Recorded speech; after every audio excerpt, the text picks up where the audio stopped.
Manchester United is one of those teams, and Wolverhampton Wanderers, that have not yet played their first game or their first Premier League game of the season of 2023-2024 that really started on Friday with Man City beating Burnley by 3-0. Arsenal beat Nottingham by 2-1. Chelsea have gone ahead to draw with Liverpool 1-1. Newcastle beat Aston Villa by 5-1, I think.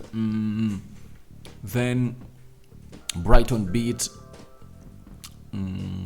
was it Brent?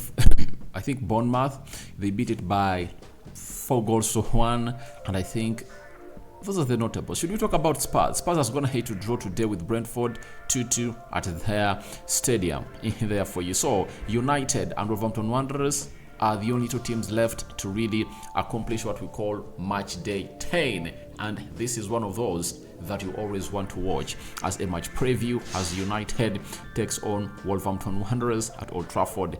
Eric Ten Hag's army ready to obviously see to it that they obviously implicate the same pain they really implicated onto this team of Wolverhampton Wanderers, because it's one of those few teams that Ten Hag beat twice, home and away. We are talking about the teams beat home and away. Wolverhampton Wanderers is one of those at Old Trafford. We beat them by 2-0. At the Molyneux or Molineux, we beat them by 1-0. Remember that day Marcus Rashford came off the bench because he had missed out on what we call the match prep, and was late for just 15 seconds, and Ten Hag explained to him that he's not going to start his game of football. Then the other teams that we beat home and away, I think Everton, Fulham,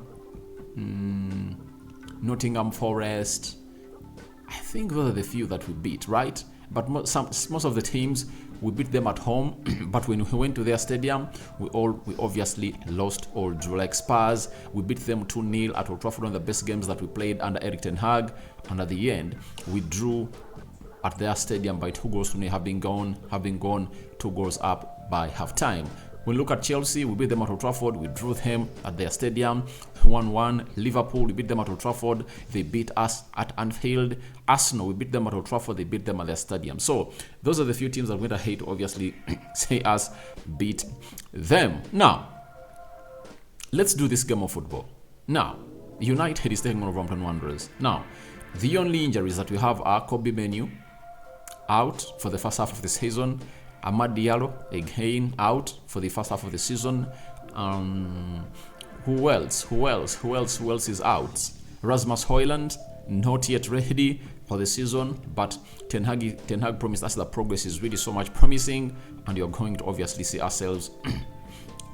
him coming in through later. But Anton Martial joined the training of Man United for the previous 1.5 weeks, and you never know, he might be on the bench tomorrow as we take on this side of Wolverhampton Wanderers. Wolverhampton Wanderers have just gone ahead to sack their manager, or the manager requested to obviously part ways with them. That is Lopetegui, and Lopetegui left. Now, Gary O'Neill, the manager who made Bournemouth survive relegation last Premier League season, and he was really sacked, has found himself getting or earning himself the job, and that job is really hard because he's first going to play Manchester United at Old Trafford. Moreover, Monday Night Football under the floodlights of Manchester United.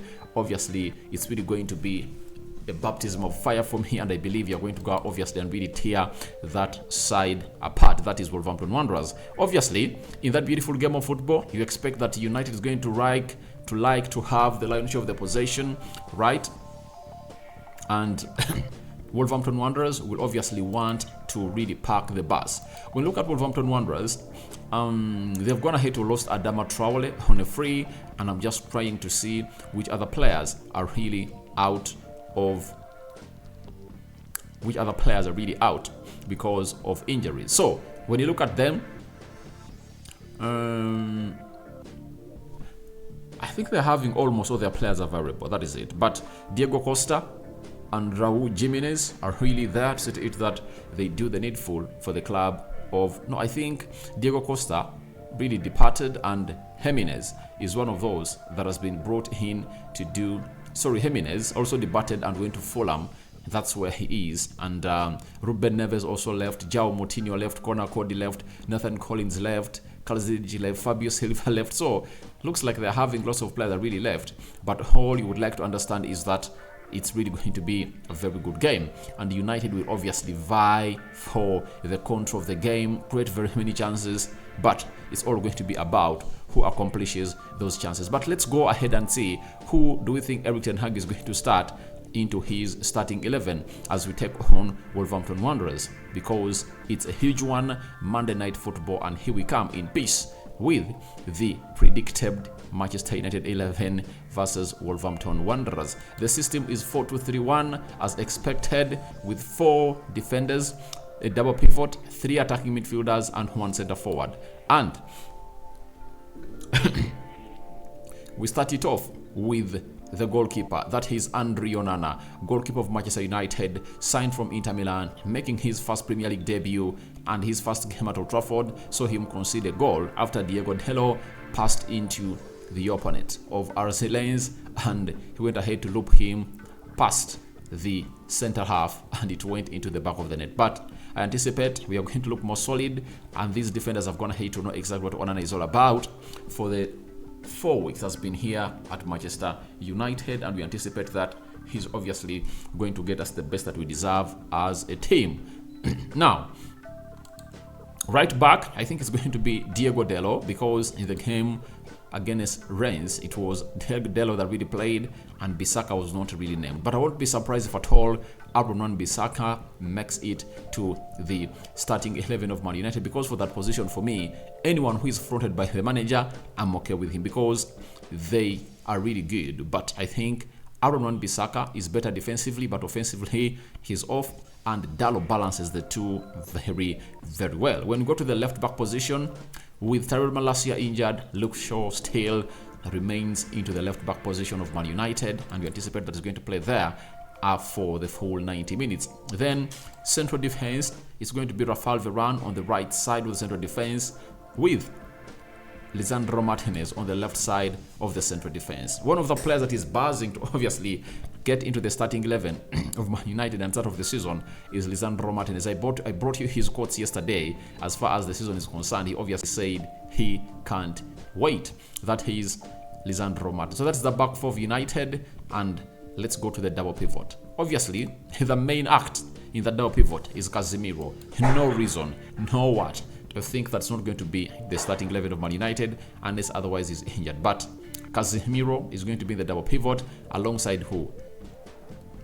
Mason Mount or Bruno Fernandes? I think it's going to be Bruno Fernandes, because Mason Mount cannot do that job better. Yet Bruno even played as a CDM last season. Ten Hag tried him out in the number 8 position, and Bruno really looked great. And I think Bruno will obviously offer us lots of things, playing deep from the midfield, and his deep line breaking passes are really great. You saw him against Rennes that he released Garnacho very many times, because he was playing to that position that obviously allows him to obviously do the scanning, and after doing the scanning, he displays that well-required pass onto the blind side of the pitch. He released Garnacho close to 3 times in that game of RC Rennes, though we never really scored. But if at all we get what called more composure in the box, I think we can use Bruno into that position and he can act better for the team of Manchester United. Now, the central attack midfield, I think is going to be Mason Mount, and I think Ten Hag is going to play him to that position, though I have my reservations for him. But all I have to do is to back the manager, and Mason Mount has to prove us that he's worth £60 million and shirt number 7 of Man United, because it is really historical. And before Cavani in 2020 and Ronaldo returning in 2021, that shirt number had not been done justice to ever since Ronaldo got it off his bag. Valencia failed, Michael Owen failed, Di Maria failed, Memphis Depay failed in it, Alex Sanchez failed in it. You understand? So that shirt number is very historical, and it's really one of those that you obviously don't want to obviously put on and not shine. So I really want to see Mason Mount really thriving in that shirt number, because it's really huge. It's really huge, and Ten Hag is going to give him a chance in the Premier League. But he's a Premier League proven player, and you will anticipate that he can obviously take the game to Wolverhampton Wanderers and obviously break down their midfield. When you look at the right side of the midfield, that is Anthony. Obviously, he's fit and is going to be playing that position, and we expect a lot of creativity from him. Left attacking midfield, I think Alejandro Garnacho. This season, I've come out and really said it here, and I repeat it. And every time I'm going to come here and obviously repeat it. Do you know why? I'm going to repeat it every time I come here because Alejandro Garnacho is really one of those that you have to put your eye on. He might be the best player at Man United this season. You know, I'm going to elaborate more about that when I